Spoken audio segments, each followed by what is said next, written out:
Right, so I've kind of got my head around this now. So from the, to try and put it a little bit more simpler and shorter dialogue without going on for hours and hours.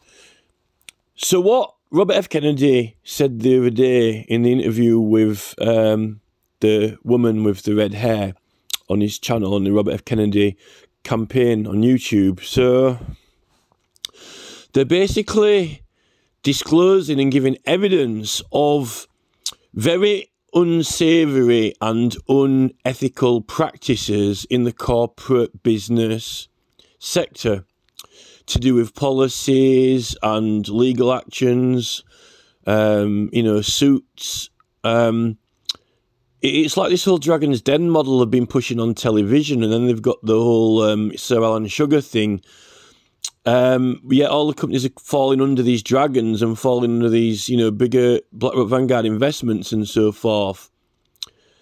So they're not treating us very well.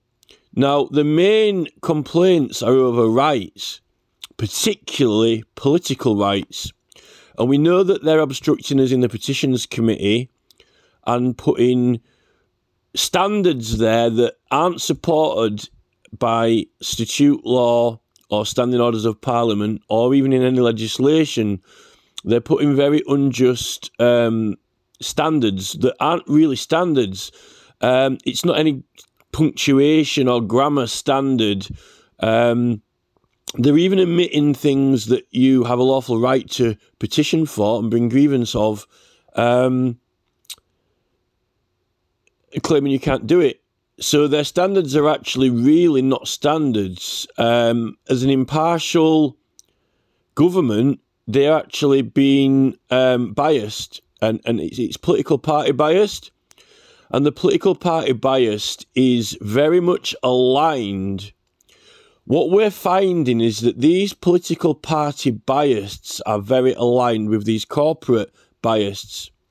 Now, Tony Blair, when he ingeniously invented this freedom of information and made a big deal out of it, I think it is a big deal, but it's a big deal to big corporate global interests and world people beyond leaders, as Charles says, people beyond leaders, leaders and people beyond leaders, and the relationship of leaders with people who are beyond leaders.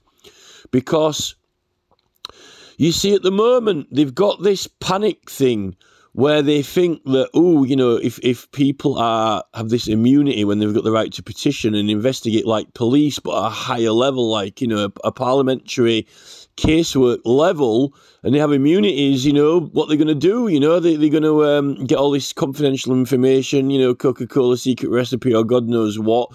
But the thing is, Tony Blair championed and he sold. Tony Blair was the salesman for the term, the ideology, and the definition into the mainstream status quo of the public arena, freedom of information. Like, hey, everybody, information should be free, and we're going to let you ask anything you want, any questions, or we might charge you if it takes a long time to do it, but you can ask questions, Prime Minister's questions, ask the government questions about departments of government or any part of government. The ironic thing is that I actually believe that because all companies in England are Companies House, they're Companies House companies, I think that all business falls under freedom of information through Companies House, because every office is a company of Companies House. Some companies, when freedom of information was like all the rage and was like very cool and trendy and brand new, people were submitting freedom of information to companies, and because it was all the talk, they kind of like, if it didn't take them too much time, if they weren't getting too many, if you're just a random company, you might get odd request, how many widgets have you sold or whatever. They weren't too bothered, and some of them would reply because it was kind of like, at the time, it was kind of like the norm, and it was like all, it was in the public consciousness, let's say, right? But now it couldn't be more the opposite. Companies will not tell you anything. They don't want to answer any questions. They won't disclose anything. They're very protective. It's almost gone anti-freedom of information. But yeah, apparently we can get it about the government, but not about these corporate companies. But what's happened is they've turned it around the other way. So they're gathering information on us, and what would have been regarded as stalking or very odd, strange behaviour to a policeman, say 30, 40 years ago, if some guy in a trench coat from, as long as it was, IRS, as long as it was, I don't know, someone Enterprise, Industry Limited, was following you around saying, oh, Mr. Johnson has just bought 3 widgets, I'll write that down. And then, now he's just gone into the shop. He seems to like, red jackets, I'll write that down. If people were doing this, and they weren't, a police officer investigating them, for an inquiry, it's, Ronnie Briggs, why is he going buying, when they were going around getting compost manure to make explosives or whatever, if you're just, taking information down on him for no investigative reason, it would be, I think it's stalking. I mean, literally, when you're recording, everywhere, if you've got notes on where someone's planning to go on holiday, that, you've got all their holidays written down and the holiday plans for the next 4 years. This is the thing out of Columbo. This is the thing out of Murder, She Wrote. This is the thing out of, Death in Paradise.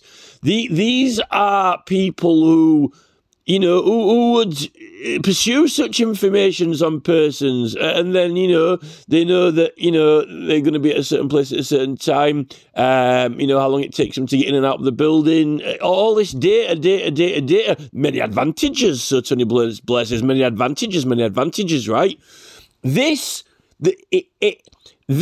would be crime, and I still think it is in law.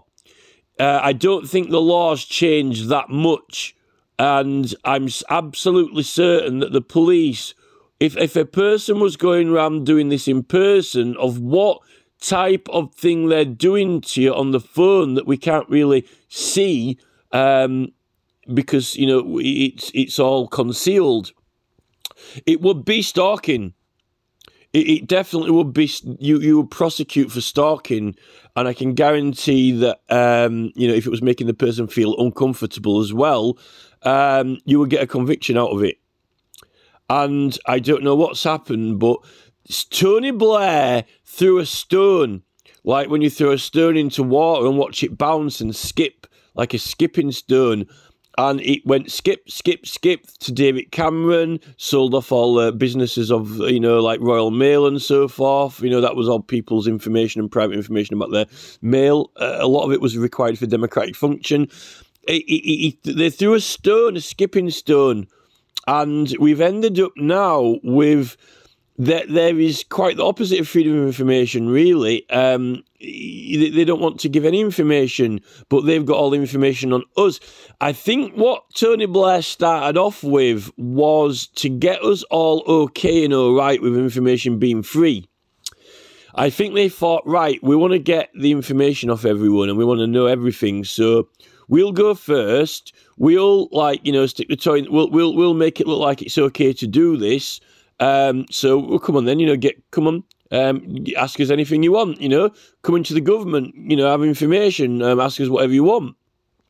This actually enabled all the private companies that were slowly being bought up to actually scan the government and find out everything about it, literally, and then also take over contracts and gain advantages, and then even take the companies off them with you see, from Tony Blair, then you go to David Cameron, then they're buying all the companies and getting into the government after they've got all the information on it, and then what happens is it's no longer cool, because we've got all these online cyber criminals that they conjured up and so forth. Then, no, we can't tell you anything. Don't tell anyone anything anymore. even though we're meant to be evolving in altruistic evolution as humans, then, don't tell anyone anything. No one's trustworthy. And now they've completely bricked-walled all information and dialogue. They don't want to answer any questions, these companies, and they've got clauses where, they can terminate you for any reason and no reason. And then they've actually, their policies of kind of like almost,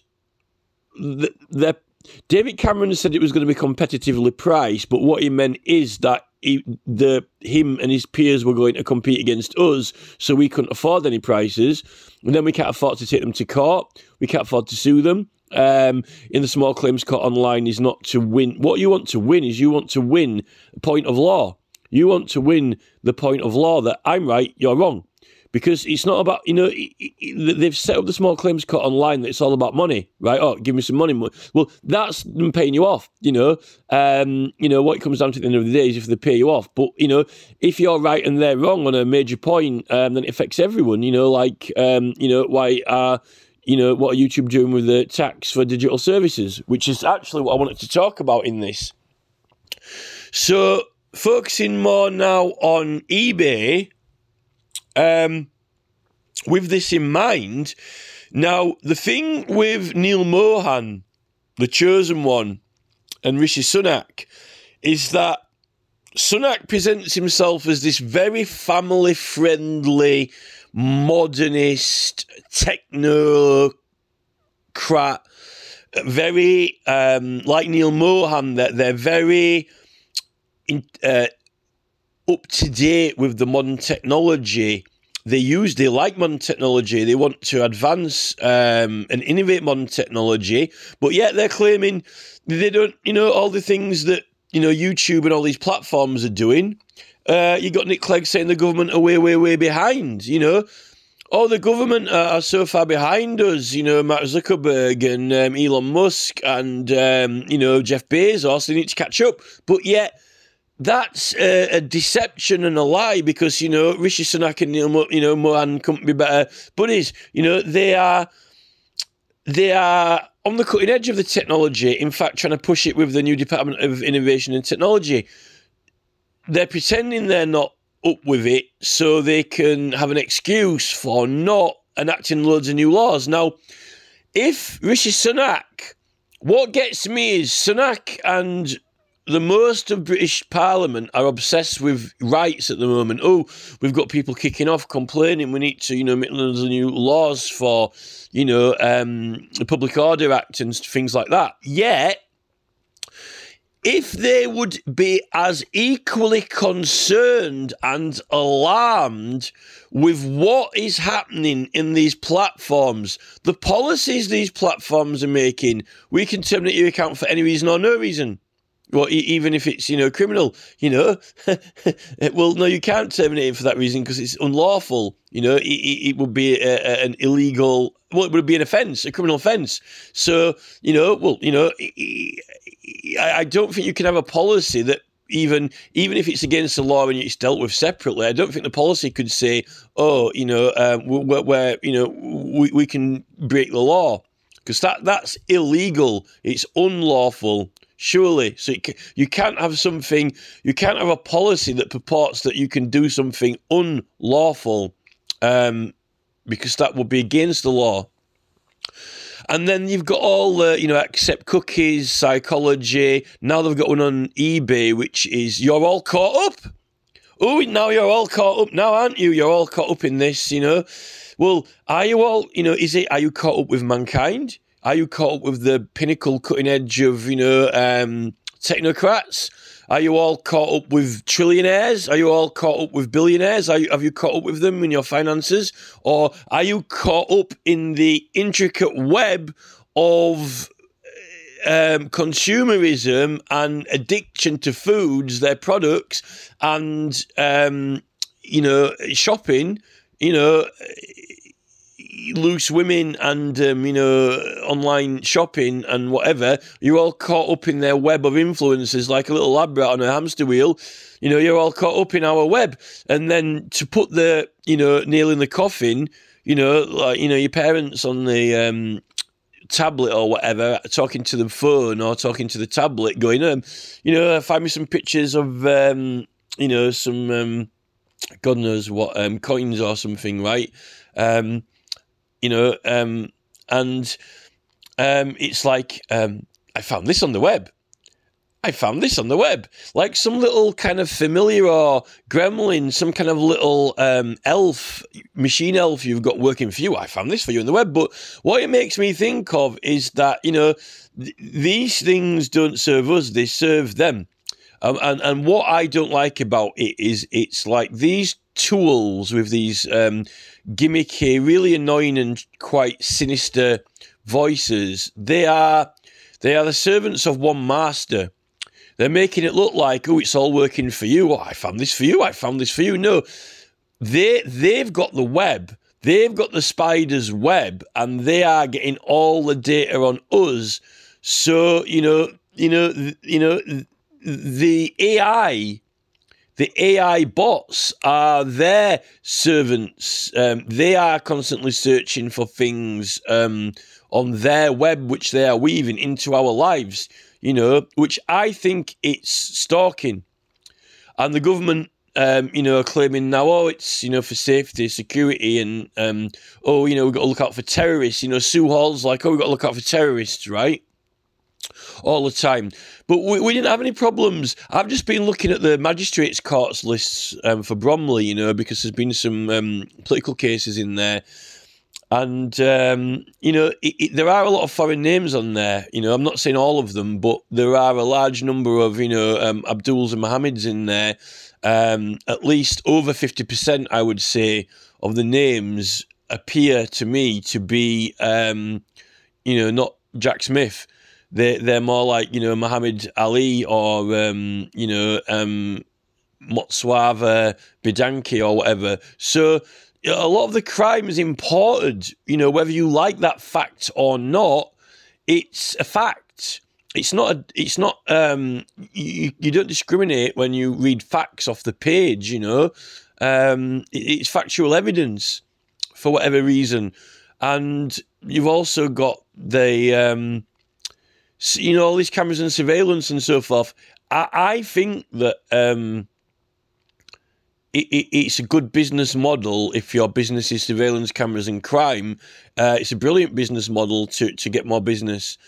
And I don't know whether... The worst thing is the police aren't even solving that many other crimes when it comes to, what they seem to be doing now is the magistrates' courts look to be full with quite simple crimes. And there's a lot less complex crimes. I know they still have complex crimes, but... There've been reports that a lot of crimes are not getting solved by the police, a lot more difficult crimes, because, they're so busy.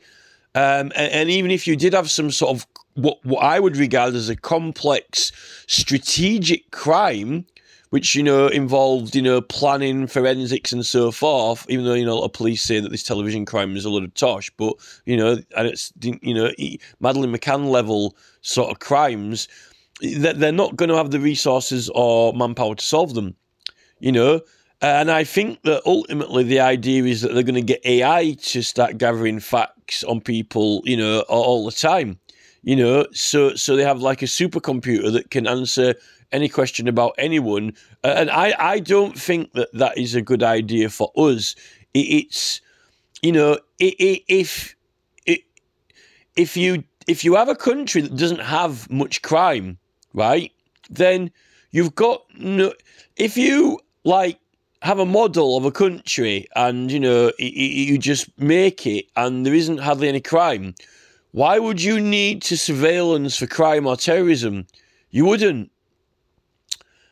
And that surely would be the target or goal.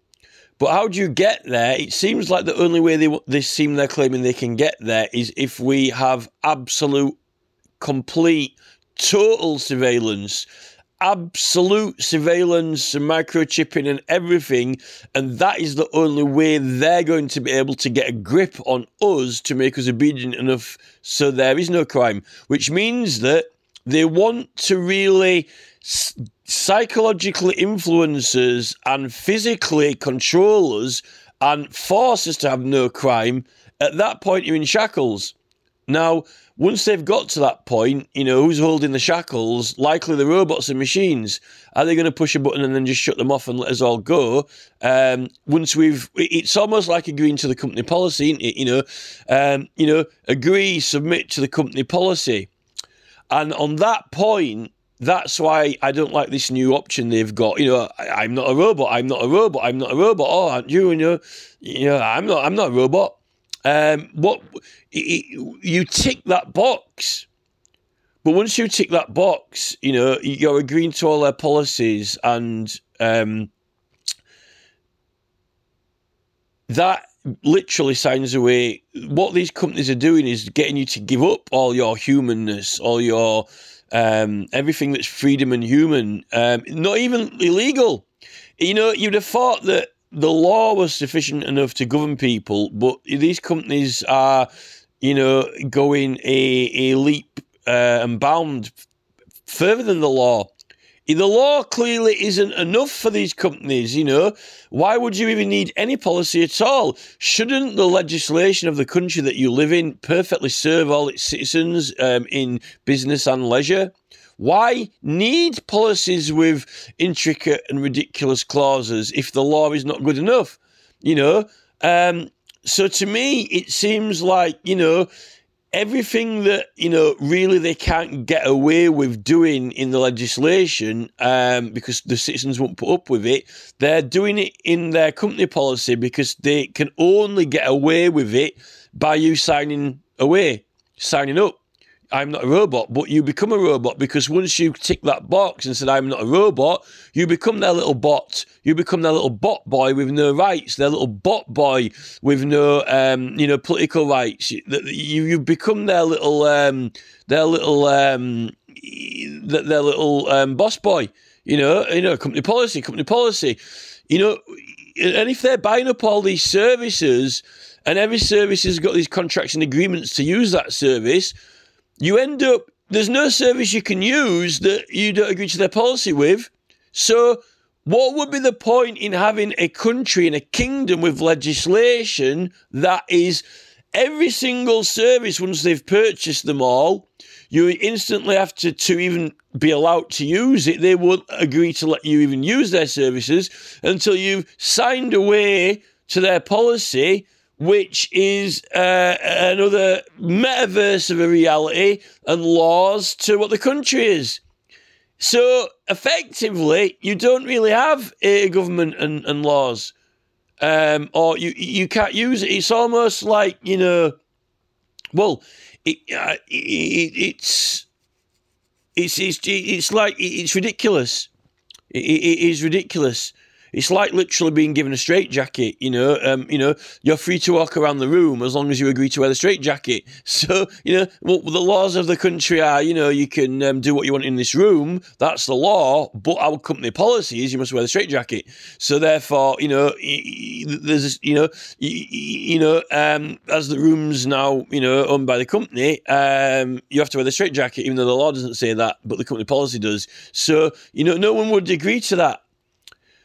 That's just an example. I mean, it's a bit of a crazy example. It's like it's like an Iron Maiden album cover, isn't it? You know, but now so just going back to this eBay model, which is actually what I wanted to make the video about. So the model with eBay is this. So what I found is that even you can type art in, and you can put different types of art category. But I purchased something from eBay, and it was in the art category. Art's meant to be tax-free, or at least handmade art. And it didn't get the VAT. It was not supposed to be VAT. And it got. I had to pay like $30 VAT. So I'm not too sure if they give VAT back at a later stage, but why collect it if you're going to give it back? It's almost like, you know, like when they take the money off you temporarily and then they're making interest off it. And if they're doing that from loads and loads of people, they're making loads and loads and loads of interest. And then, oh, we'll give it back now. We didn't need to take it. They've like held your money for a while and made interest out of it and then given you it back. I think there's some of that going on with eBay, like a little bit like on the Fiverr website. They do that. They hold money for a certain amount of time. You pay, and then they hold your money until the service is complete, and then they transfer the money into the to the person who provided the services. So they've got an incubation period where they're making loads and loads of interest out of the money.